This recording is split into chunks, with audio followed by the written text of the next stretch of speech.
চুনোপুটিরা গ্রেফতার, আসল মাথাকে কবে গ্রেফতার করা হবে এই প্রশ্ন যখন অনেকে তুলছে, ইতিমধ্যেই দুজনকে গ্রেফতার। তারা কারা? রাজগঞ্জের ভিডিও প্রশান্ত বর্মনের একজন গাড়ির চালক, অন্যজন বন্ধু তুফান থাপা। রাতভর জেরা করেছে পুলিশ আধিকারিকরা। কি কি চাঞ্চল্যকর তথ্য উঠে আসছে জানার চেষ্টা করব। অনুপ রয়েছে আমার সঙ্গে সরাসরি।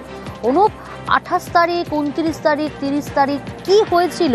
ইতিমধ্যেই নানা সিসি ক্যামেরার ফুটেজ পুলিশের হাতে, নানা তথ্য প্রমাণ পুলিশের হাতে।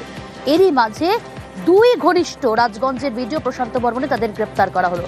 রাতভর জেরা করা হয়েছে। পুলিশি তদন্তে কি কি চাঞ্চল্যকর তথ্য সামনে উঠে এলো?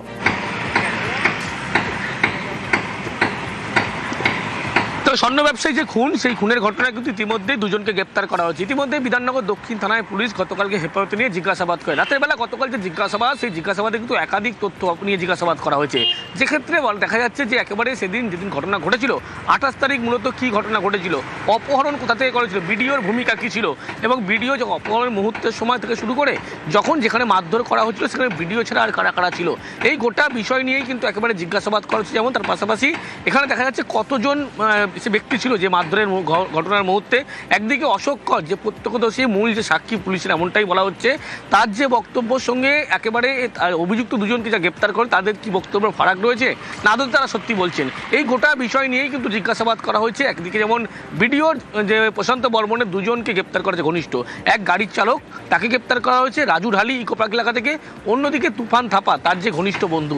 এই দুজনকে যে গ্রেপ্তার করা হয়েছে, সেক্ষেত্রে কিন্তু জিজ্ঞাসাবাদে এরকমই বেশ কিছু তথ্য জিজ্ঞাসাবাদ করা হয়। এবং আরও বেশ কিছু তথ্য উঠে আসছে যেদিন ঘটনা ঘটে, আর 28 তারিখ যখন অপহরণ করে, পরবর্তী ক্ষেত্রে সেই গাড়িতে করে দেহ লোপাট করা হয়, এবং সেই গাড়িতে করেই কিন্তু দেখা যাচ্ছে 29 তারিখে করে এই রাজু ঢালিই কিন্তু একেবারে গাড়ির যিনি চালক, তিনি ভিডিওকে এয়ারপোর্টে ছেড়ে আসছেন।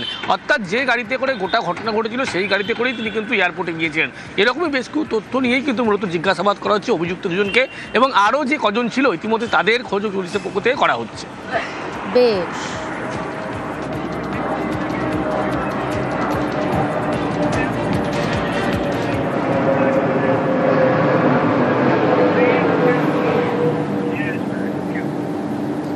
সোনা ব্যবসায়ী খুনে একের পর এক তথ্য প্রমাণ পুলিশের হাতে। রাজগঞ্জের ভিডিও প্রশান্ত বর্মন, তার বিরুদ্ধেও নানান অভিযোগ ইতিমধ্যেই পুলিশের হাতে উঠে এসেছে। কিন্তু যে সিসি ক্যামেরার ফুটেজ দেখা হচ্ছে, সেখানে দেখা যাচ্ছে 28 তারিখ, সেই 28 তারিখ নীলবাতির গাড়ি নিউ টাউনের ফ্ল্যাট থেকে যাত্রাগাছির দিকে যাচ্ছিল। আর এখানেই প্রশ্ন, তাহলে কি নীলবাতি গাড়িতে করেই সোনা ব্যবসায়ীর দেহ ফেলা হয়েছিল যাত্রাগাছির খালপাড়ে?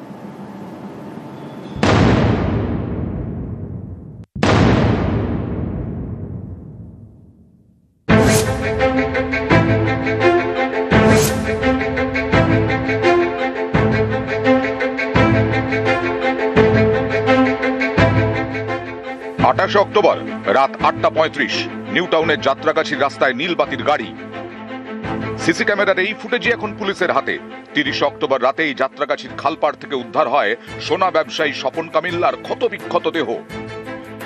স্বপন কামিল্লা বাড়ি পশ্চিম মেদিনীপুরের দাঁতনে, সল্টলেকের দত্তাবাদে সোনার দোকান। অভিযোগ, গত 28 অক্টোবর এই সোনা ব্যবসায়ীকে অপহরণ করা হয়, নিয়ে যাওয়া হয় নিউ টাউনের বহুতলে। 30 অক্টোবর নিউ টাউনের যাত্রাগাছি থেকে ক্ষতবিক্ষত দেহ উদ্ধার হয়। এরপর 1 নভেম্বর জলপাইগুড়ি রাজগঞ্জের ভিডিও প্রশান্ত বর্মনের বিরুদ্ধে খুনের অভিযোগ দায়ের করে নিহতের পরিবার। এই ঘটনার তদন্তে একাধিক জায়গার সিসি ক্যামেরা ফুটেজ উদ্ধার করেছে পুলিশ। তাতে দেখা গেছে 28 তারিখ রাতে নিউ টাউনের ফ্ল্যাট থেকে বেরোচ্ছে নীলবাতি লাগানো গাড়ি। নিউ টাউনের নতুন ব্রিজ হয়ে যাত্রাগাছি খালের কাছে পৌঁছয়।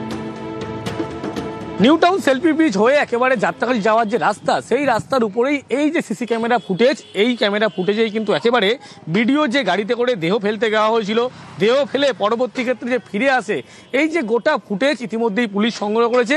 এই সেই সিসি ক্যামেরার ফুটেজ, যা দেখেই কিন্তু একেবারে দেহ যে একেবারে লোপাট করার চেষ্টা করা হয়েছিল এবং যাত্রাগাছি খালপাড়ে ফেলা হয়েছিল, গোটা বিষয়টি কিন্তু একেবারে প্রকাশ্যে আসে। নিউ টাউনের বহুতলের কাছে এক প্রত্যক্ষদর্শী দাবি করেছিলেন 28 অক্টোবর রাতে একজনকে ভিডিওর গাড়িতে অচৈতন্য অবস্থায় তোলা হয়। একটা ছবি দেখাচ্ছি আপনাকে। এই যে ভদ্রলোক কি এসেছিলেন?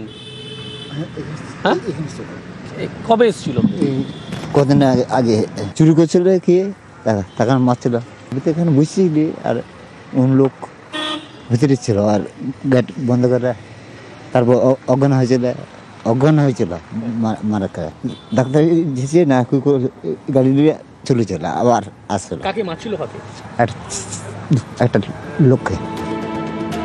অনেকের প্রশ্ন, তাহলে কি ভিডিওর গাড়িতে করে যাত্রাগাছি খালপাড়ে ফেলা হয় সোনা ব্যবসায়ীর দেহ? আগেই 28 অক্টোবর দুপুরের সিসি ক্যামেরা ফুটেজ হাতে পেয়েছে পুলিশ। সেখানে দেখা গেছে সল্টলেকের দত্তাবাদ থেকে নীলবাতি লাগানো একটি সাদা গাড়িতে তোলা হয় সোনা ব্যবসায়ী স্বপন কামিল্লাকে। সেখানে ছিল আরো একটি কালো গাড়ি। দুটি গাড়ি পৌঁছয় নিউ টাউনের বহুতলের সামনে। সাদা গাড়ি থেকে নামানো হয় সোনা ব্যবসায়ীকে। অভিযোগ, কলার ধরে তাকে বহুতলের ভেতর নিয়ে গিয়ে মারধর করা হয়। সেই সময় কালো গাড়ি থেকে নামেন বেশ কয়েকজন, তারাও ভেতরে ঢুকে যান। সিসি ক্যামেরার ফুটেজে আরো দেখা গেছে বহুতলের সামনে থামে 3টি বাইক। বাইকে যারা ছিলেন তারাও বহুতলের ভেতরে ঢোকেন। জানা গেছে 20 অক্টোবর এবং 29 অক্টোবরের বিমানবন্দরের সিসি ক্যামেরা ফুটেজেও হাতে পেয়েছে পুলিশ। সেখানে দেখা গেছে রাজগঞ্জের বিডিও প্রশান্ত বর্মনকে। ফলে বিডিওর বিরুদ্ধে জোরালো তথ্য প্রমাণ পুলিশের হাতে। সোনা ব্যবসায়ী খুনের ঘটনায় চুরিতে অভিযুক্ত অশোক কর এবং 3 জন প্রত্যক্ষদর্শীকে জিজ্ঞাসাবাদ করেছে পুলিশ। দত্তাবাদ এলাকার বেশ কয়েকজনকেও জিজ্ঞাসাবাদ করা হয়েছে। এই ঘটনায় জড়িত সন্দেহে 3 জনকে চিহ্নিত করেছে পুলিশ। ক্যামেরায় নলিন কুমারের সঙ্গে অনুপ চক্রবর্তী, নিউজ 18 বাংলা। রাজগঞ্জের বিডিও প্রশান্ত বর্মনের 2 ঘনিষ্ঠকে গ্রেফতার করেছে গতকালই পুলিশ। বিধাননগর আদালতেও গতকাল 2 জনকে তোলা হয়। 12 দিনের পুলিশ হেফাজতের নির্দেশ দেয়। কিন্তু মূল অভিযোগ যার বিরুদ্ধে, অর্থাৎ রাজগঞ্জের বিডিও প্রশান্ত বর্মনের বিরুদ্ধে, তাকে কেন গ্রেফতার করা হচ্ছে না, এখনো পর্যন্ত কেন অধরা, এই প্রশ্ন তুলছেন অনেকে। পুলিশের ভূমিকা নিয়েও প্রশ্ন তুলছেন অনেকে। সরকারি আইনজীবীর তরফ থেকে চাঞ্চল্যকর দাবি ইতিমধ্যেই সামনে এসেছে। সব মিলে দেখুন এই প্রতিবেদন।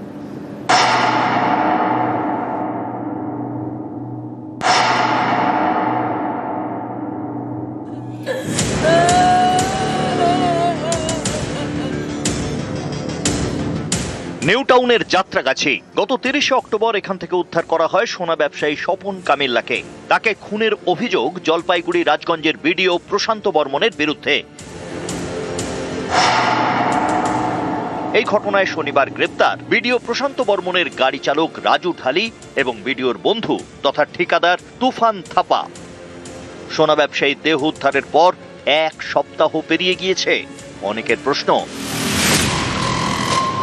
খুনে অভিযুক্ত রাজগঞ্জের বিডিও প্রশান্ত বর্মন কোথায়? তার বিরুদ্ধে কেন পদক্ষেপ করছে না পুলিশ? তদন্তে নেমে পুলিশের নজরে নাকি বিডিওর গাড়ির চালক, নিরাপত্তারক্ষী।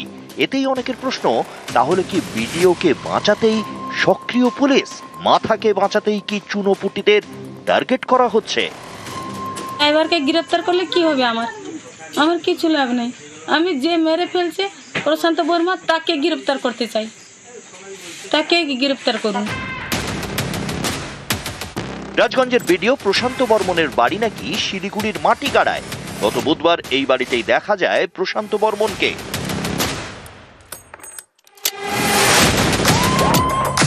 শনিবার এই বাড়ির গেটে তালা। সোনা ব্যবসায়ী খুনে অভিযুক্ত রাজগঞ্জের বিডিও, তার বিরুদ্ধে একের পর এক চাঞ্চল্যকর অভিযোগগুলিকে জোরালো করছে নানা তথ্য প্রমাণ। কিন্তু বিডিও কিছুই মানতে নারাজ। তার মুখে বারবার শুধু চক্রান্ত আর ষড়যন্ত্রের তত্ত্ব। তদন্তে নেমে পুলিশ জানতে পারে 20 অক্টোবর কলকাতায় আসেন রাজগঞ্জের বিডিও প্রশান্ত বর্মন। বাগডোগরা থেকে ইন্ডিগোর বিমানের number 6E135, seat number 25E। 29 October Kolkata থেকে বিমানেই শিলিগুড়ি ফিরে যান প্রশান্ত বর্মন। বিমানবন্দর থেকে সিসি ক্যামেরা ফুটেজ সংগ্রহ করে পুলিশ। সেখানেও নাকি বিডিও প্রশান্ত বর্মনকে দেখা গিয়েছে। মিলেছে বিমানের টিকিটের নম্বরও।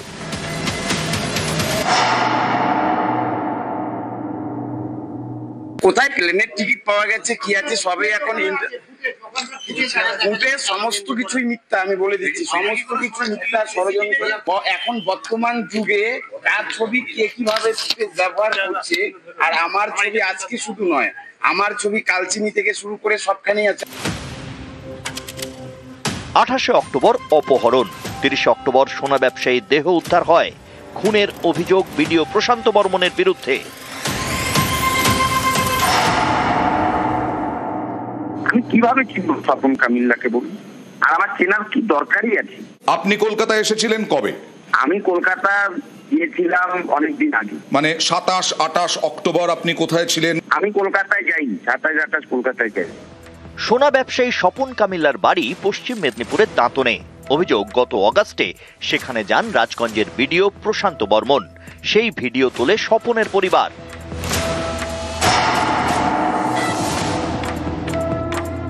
আমি দাঁতনে কেন যাব?